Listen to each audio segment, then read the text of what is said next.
student, today's lecture on energy of the mechanical oscillator. As you know that the displacement of the simple harmonic oscillator is given by x is equal to a sine omega t plus phi. So where a is nothing but a is called amplitude, phi is phase या initial phase and omega is called angular velocity, as you know, right? So the velocity at any instant v is equal to dx upon dt is equal to, इसका हमने differentiation कर दिया क्योंकि x है, dx upon dt, then we get a omega cos omega t plus phi, right? The kinetic energy of the oscillator half m b square, हमें पता kinetic energy, तो then half m v की मैं जो value है वो यहां से पुट कर रहा हूं इस इक्वेशंस में, then half M A square omega square cos square omega T plus five. ठीक. The potential energy is the amount of work done in overcome the restoring force. ठीक है, हमें पता कि जो पोटेंशियल एनर्जी होती है हमारी वो ओवरकमिंग की रेस्टोरिंग फोर्स के लिए यूज करती है जब अमाउंट ऑफ वर्क डन वहां होता है. Now the acceleration at any instant dv upon dt, dv की वैल्यू मेरे पास ये है तो मैंने d अपॉन dt, या ऐसे भी कर सकते हैं दूसरे वे में भी, d square x upon dt square, वो आपकी मर्जी है, is equal to minus a omega square sine omega t plus five is equal to minus omega square x. ठीक. सो अब क्वेश्चन है मेरे पास कि दिस नेगेटिव साइन, ये नेगेटिव साइन क्या शो करेगा या क्या नेगेटिव साइन इंडिकेट करेगा? This negative sign indicates that the oscillation is directed towards the mean position,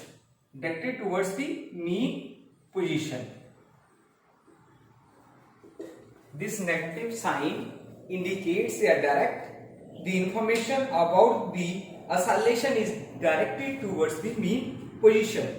So restoring force is equal to mass into oscillation.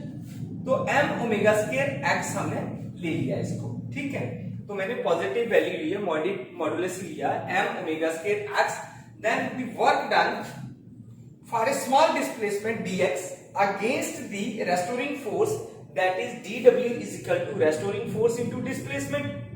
तो m omega square x into displacement dx आ गई मेरे पास. ठीक है. So total work done for displacing the oscillator through the displacement x is given by w is equal to 0 to x, क्योंकि हमारी limit जो है 0 to x है, m omega square x dx.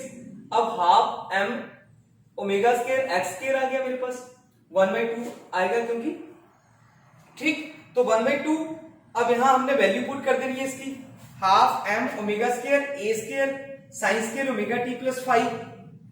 ठीक है, किसकी वैल्यू पुट करें, हम यहां से इसको सॉल्व ही कर रहे हैं. अगर आप देख रहे हो half m omega square x square, अब x की वैल्यू हमने कहां रखी है? सबसे पहले ये इक्वेशन था, इसको आप नंबर 1 भी दे सकते हो, इस इक्वेशन से मैंने पुट कर दी वहां लेके. ठीक है, सिंप्लीफिकेशन कर रहा हूं और कुछ नहीं कर रहा हूं मैं. ठीक है. This work done is stored as potential energy of the oscillator. ये जो वर्क डन हुआ एज ए मेरा पोटेंशियल एनर्जी स्टोर हो रहा है उसमें ऑसिलेटर में. ठीक है.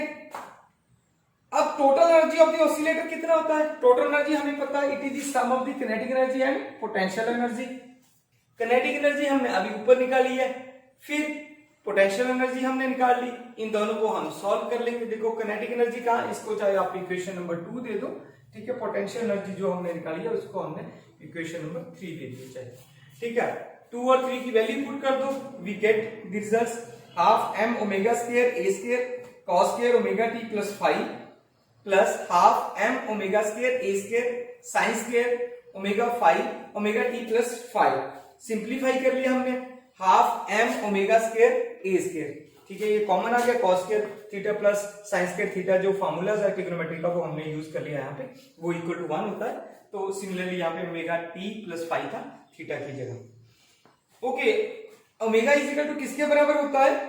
2 pi mu, where mu is nothing but it is the frequency. ये मेरे पास फ्रीक्वेंसीज होती है, फ्रीक्वेंसी ऑफ द ऑसिलेटर है। सो इसमें हमने वैल्यू पुट कर दी हाफ एम 4 पाई। अब इसको pi square v mu square ए स्क्वायर, अब मैंने इसको कैंसिल कर दिया 2, तो हमारे पास क्या आ गया 2 पाई स्क्वायर एम स्क्वायर ए स्क्वायर के बराबर मेरे पास वैल्यू आ गई है। ठीक है, as you know that from this equation E is equal to 2 pi square m a square mu square, so we can say that the total energy of the simple harmonic motion या oscillator is directly proportional to the square of the amplitude and square of the frequency. So E is independent of displacement act, then the total energy remains constant at all positions of the oscillator, although it may be converted from kinetic energy to potential energy and vice versa.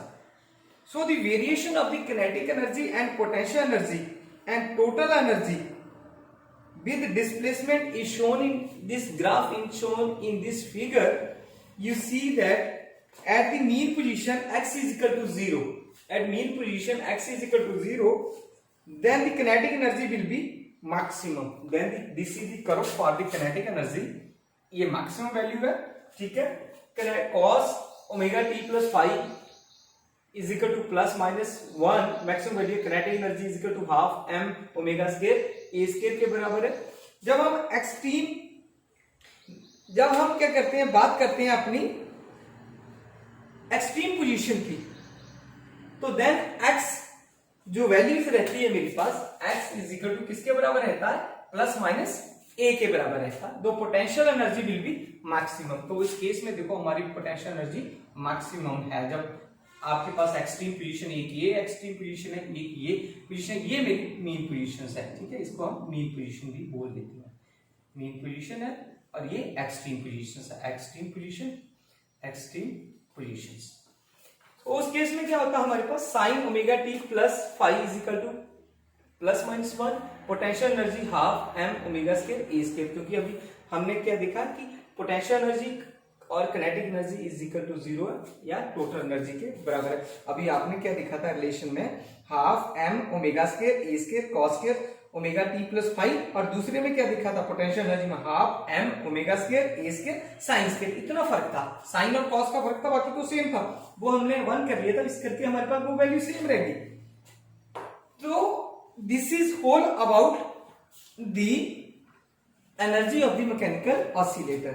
अब बहुत सारी examples है मेरे पास simple harmonic motion की, जैसे suppose loaded spring होती है हमारे पास, mass attached to horizontal spring है, mass attached to with vertical spring है, और ऑसिलेशन ऑफ लोडेड स्प्रिंग है। बहुत सारी ऐसी है। एक हाँ जो मोस्ट कॉमन आपने यूज की हुई है सिंपल पेंडुलम, जो आपने सिंपल पेंडुलम पहले भी पढ़ा, T इज इक्वल टू किसके बराबर होता है आपको याद है, 2 pi under root L upon G हमने यूज किया होता उसको। ठीक है, एल अपॉन जी, या जिसको हम असलेशन और डिस्प्लेसमेंट भी बोल देते हैं। ठीक है, तो उस केस में आपके पास बहुत सारे, आप इसको घर पे ट्राई करना। ठीक है, जितना भी ये मैंने एग्जांपल्स बोली इसके आप छोटे छोटे आर्टिकल्स हैं ये, उनको ट्राई करो तो आपको बहुत सारी चीजें क्लैरिफाई होगी। और जब तक आप पिछला लेक्चर नहीं देखोगे तब तक आपको अगला लेक्चर जो वो समझ नहीं आएगा, क्योंकि आपको यही नहीं पता चलेगा हमने cos omega T plus five कहां से लिया, sign omega T plus five कहां से लिया। जब तक आप प्रीवियस लेक्चर नहीं देखोगे, प्रीवियस वीडियो नहीं देखोगे, तब तक आपको ये लेक्चर जो है समझ नहीं आएगा। तो मोर ओवर आप क्या करो, चाहे इसको चैनल को सब्सक्राइब भी कर सकते हो। जैसे हम लोग वीडियो अपलोड करते हैं तो आपको एकदम नोटिफिकेशन आ जाती है कि हमारी जो लेक्चर का वीडियो है, हमारा जो लेक्चर है कब पोस्ट हुआ है, कब उस YouTube चैनल पे अपलोड हुआ, तो आपको एकदम इंफॉर्मेशन आ जाती है और आप कहीं भी उसको देख सकते हो, उसके नोट्स बना सकते हो। और जिस दिन भी हमारे पास संडे होगा तो मैं पहले आपको नोटिफाई करूंगा, उस दिन हम डाउट सेक्शन भी रखेंगे अपना, जब तक हमारा ये एक चैप्टर जो है वो खत्म हो जाएगा, फिनिश हो जाएगा, और उसके बाद हम लोग इसके न्यूमेरिकल्स और क्वेश्चन भी अटेम्प्ट करेंगे। Thank you very much.